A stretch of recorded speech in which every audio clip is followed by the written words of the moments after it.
Hello everybody, it's your boy Pride here, and today I want to talk about something different than anime, slightly. It's still amazing, in almost every regard, but we're going to be talking about D&D.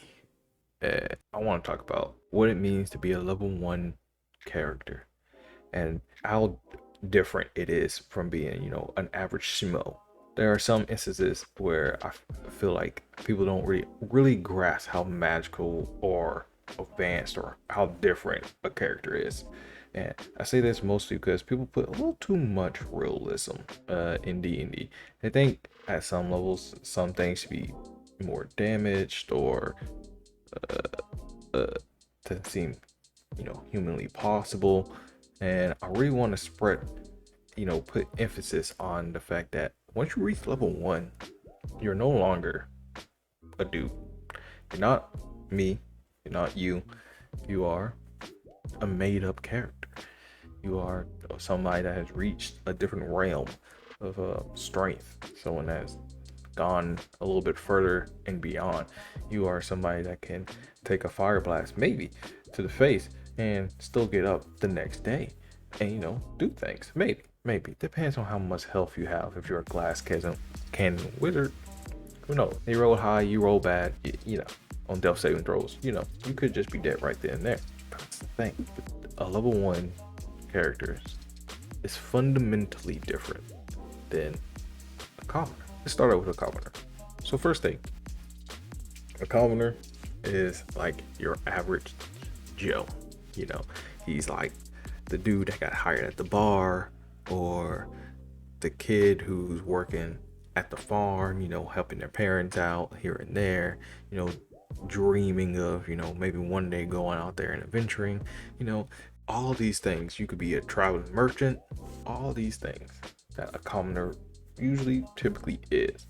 Just a regular dude in the background, just somebody that populates the scenery, someone that brings life to the world, because they bring a little bit of realism there. The commoner is the reality. First level adventurers are the guys that do things that start the adventure as a DM. That is usually how you want it to go. You want them to start at level 1, maybe a little bit higher, so that way they can actually get into some fights here and there and survive. But if you're a commoner, again, like I said, you're a regular Joe.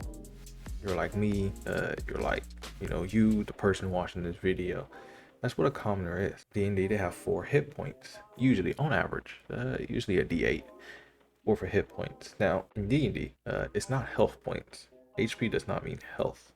It means hit, aka how much you can get hit, how much you can get hit and keep getting back up.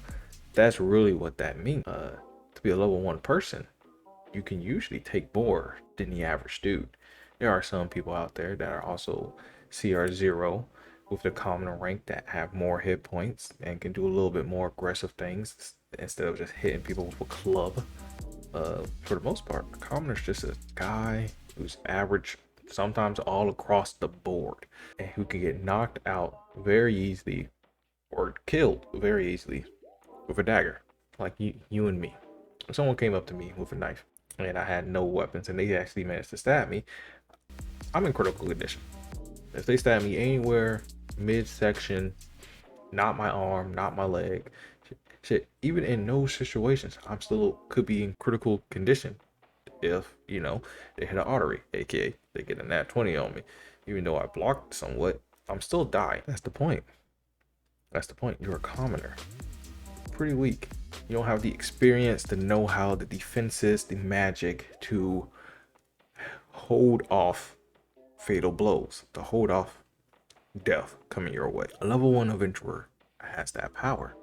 They can get hit by a dagger, and if you're a warrior, even though you only have maybe 10 hit points or whatever, if you're a warrior or some type of martial class, you have maneuvers, you have defenses ingrained in you in order to circumnavigate that damage. That way even though they did like most of your hit points, you're still standing, where a commoner would have failed by now, because you knew how to circumnavigate that damage. You knew how to just take the pain. You knew how to stay conscious. You knew how to just keep it pushing. You know, there's something.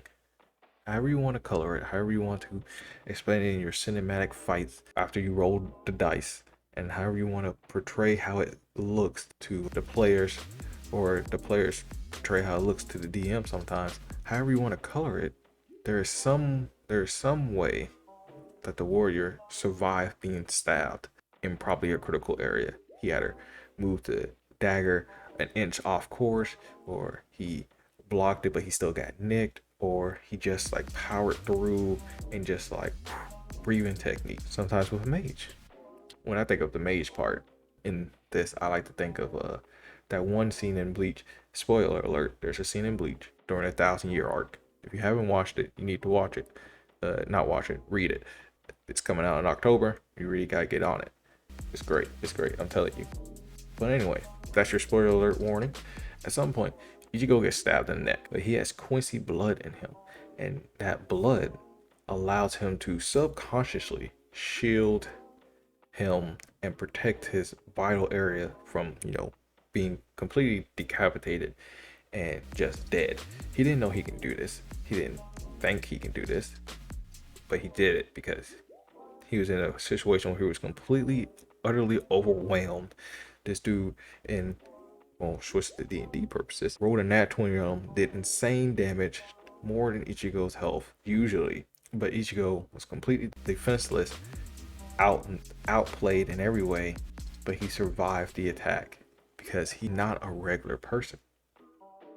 He's special, and that's why I like to think of when a mage, like a wizard who has also a very low hit die, I think the lowest, gets injured at level 1 and he survives the attack, where a commoner again would have died or been unconscious. And sometimes, again, you can't just say, well, he cast shield and yada yada. I mean, you can. It's all how you want to, spread it. In my head, I like to think that the magic that you learned as some type of wizard, sorcerer, whatever, you subconsciously tapped into it and you use it as some form of augmentation, as some webtoons like to call it, or mangas, some type of augmentation magic at the very last second, and you saved yourself. You're not a martial guy. You don't really know how to dodge. You don't really know how to parry to any real extent, but you're innately magical. Well, not innately. You learned magic and you reached into your brain, the deepest part of you, and your brain figured out a way to offset death, at least at this moment. I think that's what is the real difference between a commoner and a level 1 character. A level 1 character has options. A level 1 character has ability that can easily thwart anything that a commoner can do in a lot of scenarios. Now, there are cases where commoners can beat level 1 adventurers. There are cases that very low, and the level 1 person has to be very unlucky, gotta roll low on initiative or whatever have you. The dice were not in their favor, but it doesn't have to be all the time. Sometimes a commoner is better. Sometimes there are CR0 creatures like this dwarf, who is pretty much a commoner in all regards. So because they're a dwarf and they just know how to fight, usually there's some training here. She's no real threat. She can't do much, but there's something that this regular person can do because they went through training, like military training. Like, you're a regular dude, you went through military training. You didn't become a G, you didn't become an MMA fighter after that, but you know what to do. You can beat the random dude on the street, maybe. Who knows? You're better than most commoners, but you're still in the commoner section. You're still not level 1. There's still a gap in difference. There's still a gap in how much you can take. There's still a gap in how much damage you can do. There's still things that can just beat you. Let's talk about falling damage. For falling damage, it's a d6 per every 10 feet. Now, I had a friend who thought it was a little bit unreasonable for that to be the case.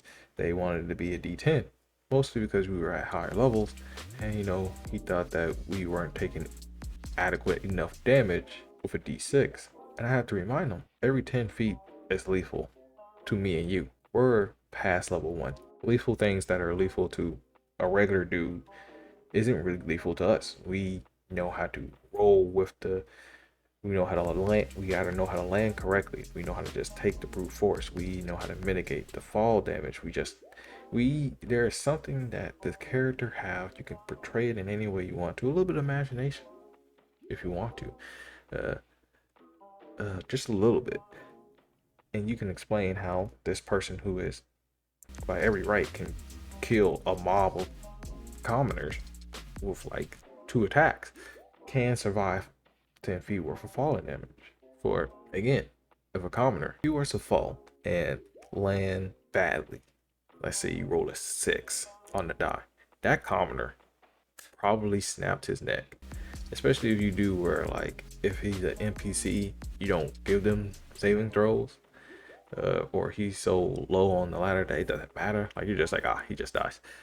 I write him off right here, right now. Sometimes that can happen. Sometimes not everybody's, in a lot of cases, unless it's this person is important to the plot, I wouldn't give nobody, an NPC, a death saving throw. I'd be like, cool, he hit 0, he died. That's what happened. We'll do the same thing for NPCs most of the time. Most of the time. There are situations where you could not. But anyway, he got 6 damage. He fell 10 feet high from a ladder in the library, and he fell off the ladder. 1d6 worth of damage. 6. He has 4 health. He's the librarian. He's an old man with very fragile bones. He's in his late 60s. This is his not life's work, but pretty much this is his retirement for him. He's just taking care of a library, letting everybody do their thing. No one was able to stop him from falling, and he fell, and he's no longer there because all he had 3 hit points.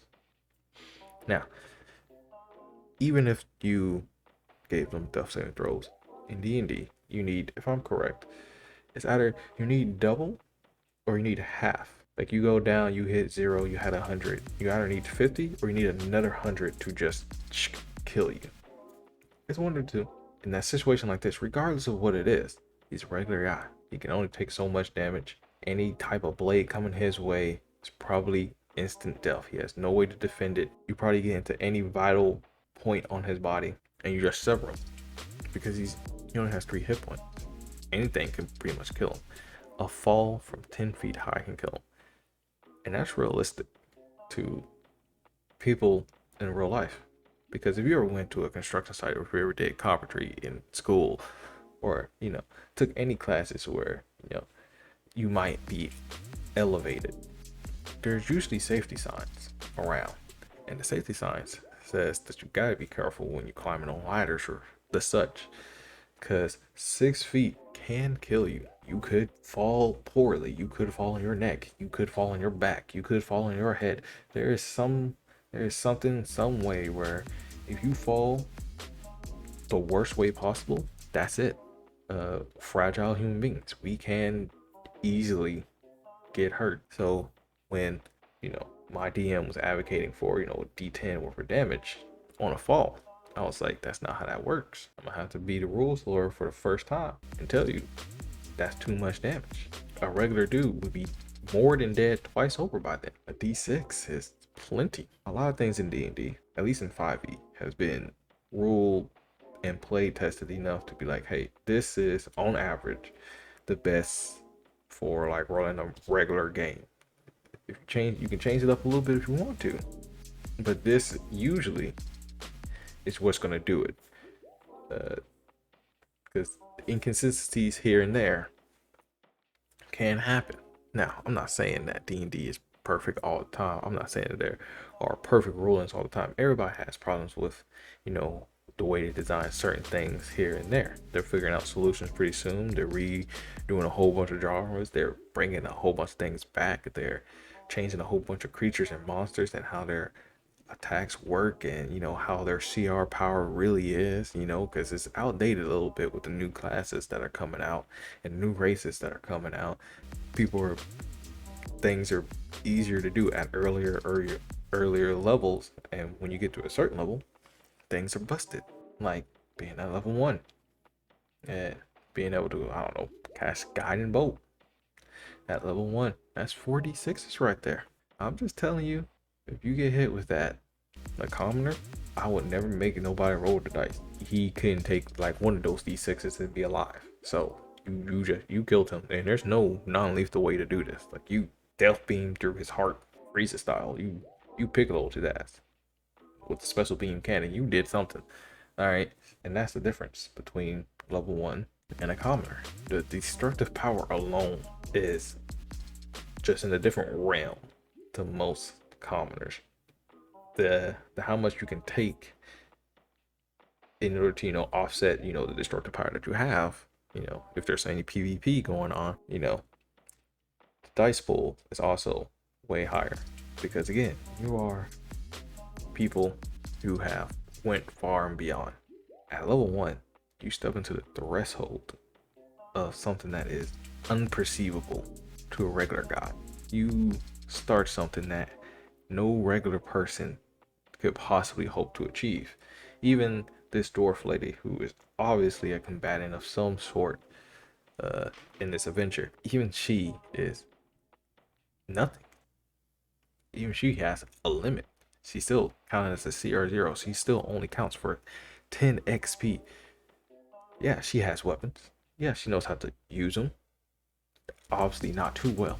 It doesn't take much to take her down. A cleric comes into the view, or a Strixhaven wizard comes into the view, and guiding bolts, this dwarf is done. There ain't nothing they can do. The commoner to a level 1 character, it's almost a sea of difference, because there's so much possibility. There's so much power that a level 1 character now has, and the possibility to continue having, that there's just no way a commoner can even like really compete almost day-to-day situations. So I want to say, never really underestimate a level 1 character. Yeah, you're level 1. Yeah, you can take a hit, or you're doing this magic, and sometimes when you think, this is a little unrealistic, just remember, it's how it's supposed to be. Once you hit level 1, you are no longer a dude. You're no longer a real god. You are just some man, some dude that could potentially be a bad ass. So always keep that in mind. Always understand that you're more than just common.